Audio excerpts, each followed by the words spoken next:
Hello, I welcome you all once again to my channel Explore Education. I am Dr. Rashmi Singh, Assistant Professor, Department of Education, SS Khanna Girls Study College, University of Allahabad. And nowadays we are discussing various approaches towards educational planning, in which we have already discussed two approaches, that is manpower requirement approach and the rate of return approach. And today it is the turn of social demand approach to educational planning. यानी कि शैक्षिक नियोजन में सामाजिक मांग के उपागम के हिसाब से आप शैक्षिक नियोजन किस प्रकार करेंगे। तो दी सोशल डिमांड अप्रोच, जिसको एसडीए के नाम से भी जानते हैं, to educational planning in India operates on the principle that education is fundamental right. भाई यहाँ पे तो आप सोशल डिमांड है ना, और शिक्षा क्या कानूनी अधिकार है, मौलिक अधिकार है। तो मौलिक अधिकार है, इसका मतलब ये सामाजिक मांग है और आपको पूरी करनी है। And a social service that should be provided to all who desire it and are qualified. तो आपको उन सब को प्रोवाइड करनी है जो इसकी इच्छा रखते हैं और जिनके पास इसके लिए योग्यता है। Unlike the manpower approach, which focuses on labor market needs, the SDA prioritizes the aspirations of individuals and the general public. Manpower approach किस पे फोकस कर रहा था कि लेबर मार्केट की डिमांड कहाँ है, क्या है, कहाँ ज्यादा मैन पावर चाहिए, वहां प्लानिंग कीजिए। रेट ऑफ रिटर्न अप्रोच क्या कह रहा था कि कहाँ से आपको बेटर रिटर्न मिलेगा, कहाँ से ज्यादा प्रॉफिट होगा, वहां इन्वेस्टमेंट कीजिए, वहां नियोजन कीजिए उस हिसाब से। लेकिन सोशल डिमांड अप्रोच कहता है कि जिसकी भी इच्छा है और जो भी क्वालिफाइड है उन सबको आपको शिक्षित करना है, क्योंकि शिक्षा कानूनी अधिकार है। तो ये एस्पिरेशंस ऑफ इंडिविजुअल कितना एस्पायर करना चाहते हैं, उसके हिसाब से सोशल डिमांड अप्रोच की फिलोसफी है। The essence of social demand approach lies in the demand of the society to be educated. इसका एसेंस किसमें निहित है कि जनता की मांग है, समाज की मांग है कि वो शिक्षित होना चाहती है। Planning according to social demand approach focuses on opening schools, colleges and professional institutes to cope up the demand of all the eligible and interested students seeking admission. इसका मतलब कि आपको स्कूल खोलने हैं, विद्यालय खोलने हैं, प्रोफेशनल इंस्टीट्यूट खोलने हैं। क्यों? क्योंकि हर कोई जो योग्य है और जो रुचिकर है, उन विद्यार्थियों को जो एडमिशन लेना चाहते हैं उनके लिए इंस्टीट्यूट्स होने चाहिए। It is a service to the society because it is concern with the welfare of society. यहाँ पे सोसाइटी के वेलफेयर की बात है। रेट ऑफ रिटर्न और मैन पावर अप्रोच में मेनली सोसाइटी के वेलफेयर की बात नहीं थी। Education is regarded as a consumer good. यहाँ पे इसको कंज्यूमर गुड मान रहे हैं कि कंज्यूमर का सामान है, ये आपको देना ही देना है। That should be available to all as rapidly as possible. जितनी जल्दी हो सके आपको सबके लिए उपलब्ध कराना है। Thus, this approach depends upon the number of students getting into the particular stream of education or the aspiration of parents for the type of education for their children. ये अप्रोच डिपेंड करती है कि कितने विद्यार्थी हैं जो particular stream admission लेना चाहते हैं, या माता पिता की क्या इच्छा है, बच्चों को कहाँ वो शिक्षित करना चाहते हैं, उस हिसाब से आपको प्लानिंग करनी है।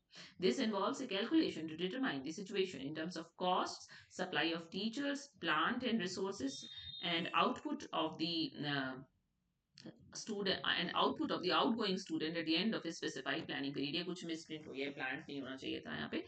तो यहाँ पे आपको क्या क्या देखना है, कितनी कॉस्ट लग रही है, हम कितने टीचर्स सप्लाई कर सकते हैं, कितना रिसोर्स हम दे सकते हैं, और कितना हमें आउटगोइंग स्टूडेंट का आउटपुट मिलेगा एक विशेषीकृत नियोजित समय या अवधि के बाद, है ना। Further it also inculcates a calculation of what the situation would be and what would be required if various kinds of social demand were exceeded। हमको यहाँ ये भी देखना होगा कि अगर सामाजिक मांग ज्यादा बढ़ेगी तो हम इसको कैसे प्रतिपूर्ति करेंगे।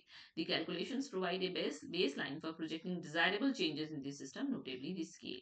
In other words, when the planners at the time of educational planning take into account the social demands for short or long term goals, it is considered as a social demand approach of educational planning। ये भी कहा जाता है कि जब आप शैक्षिक नियोजन कर रहे हैं तो आपको सोशल डिमांड अप्रोच को भी ध्यान में रखना है। This approach is usually favoured by politicians and educationist. ये अप्रोच जनरली राजनीतिज्ञ और शिक्षाविद इसका समर्थन करते हैं, क्योंकि वो तो जो थी वो इकोनॉमिस्ट व्यू पॉइंट से थी ना, rate of return approach. When following this approach, the educational planners cannot afford to give due respect to the aggregate popular demand for education while drawing up educational plans, because the popular demand must receive the top priority in the allocation of scarce sources। जब ये approach होती है तो हमको ये देखना पड़ता है कि डिमांड कहाँ जाता है। जो पॉपुलर डिमांड फॉर एजुकेशन चल रही होगी, कि सोशल डिमांड अप्रोच है ना, कि समाज जिस चीज की मांग कर रहा है आपको वो देना है। However, there can be situations when the social demands are unrealistic। ये भी हो सकता है कि भाई कोई वास्तविक, मतलब जो थोड़ी सी अनरियलिस्टिक है, जिसको आप उस हिसाब से पूरा नहीं कर सकते, वैसी डिमांड हो जाए। In this case if the planner satisfy the social demands that may lead to poor quality and wastage of public resources. वो कह रहे हैं कि ऐसा हो सकता है, तो इस दशा में क्या होगा, अगर हम सिर्फ सामाजिक मांग को देखेंगे तो हो सकता है कि हम बेकार गुणवत्ता का काम कर जाएं या वेस्टेज हो पब्लिक रिसोर्सेज का। तो ये आपको बैलेंसिंग देखनी होगी। डिमांड रियलिस्टिक होनी चाहिए। तो कोर कैरेक्टरिस्टिक्स इसकी क्या होगी कि यहाँ पे एजुकेशन को क्या माना जा रहा है, कंज्यूमर गुड माना जा रहा है। यहाँ पे ये एजुकेशन को सिर्फ इन्वेस्टमेंट नहीं मान रहे, बल्कि कंज्यूमर गुड मान रहे हैं, जिसकी इंट्रिंसिक वैल्यू भी है ना, जिससे मास लिटरेसी होगी, सबको साक्षर बनाया जा सके। पॉलिटिकल एक्सपीडियंसी है। In a democracy like India, this approach is often favoured by politicians because it directly responds to popular public demand for more schools and colleges. भाई ये डिमांड तो पॉपुलर है ही ना, कि भाई विद्यालय खोले जाएं, हमारे यहाँ भी एनआईटी हो, हमारे यहाँ भी आईआईटी हो, हमारे यहाँ भी एम्स हो। तो ये पॉलिटिकल हित भी इससे साधा जा सकता है। सोशल जस्टिस अलाइनमेंट है ये। It is closely linked to India's constitutional mandate such as article 45 and 86th amendment which aim for free and compulsory education for children age 6 to 14। भाई ये सामाजिक न्याय के भी संगत है, सामाजिक मांग, क्योंकि ये तो कॉन्स्टिट्यूशनल मैंडेट हो गया है आर्टिकल 45 और 46 में, 86वें संशोधन के बाद, कि हमको मुक्त और अनिवार्य गुणवत्तापूर्ण शिक्षा सभी बच्चों को, 6 से 14 के साल के बच्चों को देनी है। तो भाई हमको ज्यादा विद्यालय खोलने ही होंगे। फिर की प्लानिंग, इसके स्टेप्स क्या है। इनरोलमेंट एस्टिमेशन, आपको एक इनरोलमेंट का एस्टिमेशन लगाना पड़ेगा कि कितने प्रोपोर्शन ऑफ स्टूडेंट्स फिनिश कर रहे हैं एक लेवल, कितने नेक्स्ट लेवल में जाएंगे, कितने कॉलेजेस की आपको जरूरत पड़ेगी। Application forecasting, they project how many successful school levers will actually apply for admission. ये भी आपको देखना पड़ेगा कि कितने बच्चे एडमिशन लेना चाहते हैं हायर एजुकेशन में, जो सेकेंडरी एजुकेशन जो सक्सेसफुली पास आउट हो गए हैं, तो इसका एक पूर्वानुमान लगाना होगा।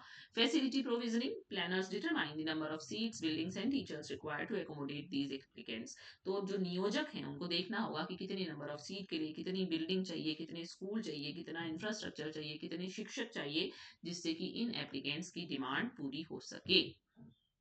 तो इसके लाभ क्या क्या है। It is a suitable supporting political tool to meet the need to satisfy the demands of the general public. जनमानस की मांग को पूरा करने के लिए एक अच्छा अप्रोच है। This approach provides the planners with most appropriate number of places where educational facilities have to be provided. ये अप्रोच प्रोवाइड करती है कि वहां जहां एक्चुअली जनता चाहती है वहां आप खोलिए विद्यालय। This kind of planning techniques are most suitable where resources are acutely limited and such kinds and quantities of education are planned which will offer the greatest good to the greatest number। वो कह रहे हैं ना, ज्यादा से ज्यादा लोगों का ज्यादा से ज्यादा हित हो। तो जहाँ पे रिसोर्स कम है वहां पे आपको इस अप्रोच को फुल मान के चल सकते हैं कि भाई जहाँ मांग ज्यादा आ रही है, समाज की मांग, वहां खोल दीजिए, दूसरी जगह को आप थोड़ी देर के लिए फिलहाल छोड़ दीजिए क्योंकि आपके पास रिसोर्सेस कम है। Or the approach in no way has a command over factors like price of education. The approach has no power to manage the absorption of trained personnel in the ये actually इसका limitations है, sorry, ये limitations का वो है point है, इसमें advantages लिख गया है ऊपर, ये limitations होना चाहिए था यहाँ। चलो आप देख लीजिएगा इसको। तो the approach has no power to manage the absorption of trained personnel in the economy. Train personnel को ये एब्जॉर्ब नहीं करा पा रहे हैं क्योंकि जो सोशल डिमांड होगी वहीं पे इनको खोलना है, तो भाई ट्रेन आप हैं भी तो भी सोशल डिमांड नहीं, तो हम ऐसा नहीं खोल पा रहे हैं, है ना। This approach is poor in the sense that it does not in any way lay claim to whether the resources expended are economically prearranged. आप ये नहीं कह सकते कि हमने इकोनॉमिकली प्री अरेंज्ड के मतलब इकोनॉमिकली बढ़िया जस्टिफाइड रिसोर्स एलोकेशन किया है, क्योंकि हम वही करेंगे जो सोशल डिमांड होगी, है ना। This approach does not provide any kind of guidance as to how best to meet the identified needs. और ये अप्रोच ये भी नहीं बताती है कि जो भी नीड है आपकी उसको बढ़िया से बढ़िया तरीके से आप कैसे पा सकते हैं। तो ये कुछ इसकी कमियां हैं। अगर आप पॉइंट फॉर्म में देखना चाहें तो एडवांटेज इसका डेमोक्रेटाइजेशन है, क्योंकि लोकतंत्र का ये समर्थन कर रही है कि wider access to education across different social strata and region, सभी क्षेत्र सामाजिक वर्गों में आप शिक्षा पहुंचाना चाह रहे हैं। ये इगेलिटेरियन गोल्स की बात कर रही है, समता मूलक लक्ष्यों की बात कर रही है, क्योंकि आप सोशल इक्वालिटी की बात कर रहे हैं, क्योंकि हम मार्जिनलाइज जो सीमांत समूह है उनको समान अवसर देने की बात कर रहे हैं। और सिंपल फोरकास्टिंग है, ये एक फिजिकल इंफ्रास्ट्रक्चर का एक अनुमान लग जाता है डेमोग्राफिक नीड्स के हिसाब से कि अच्छा इतनी पॉपुलेशन है, इतने बच्चे पास आउट होंगे, इतनों को एडमिशन चाहिए, तो इतने कॉलेजेस या हमको स्कूल्स चाहिए।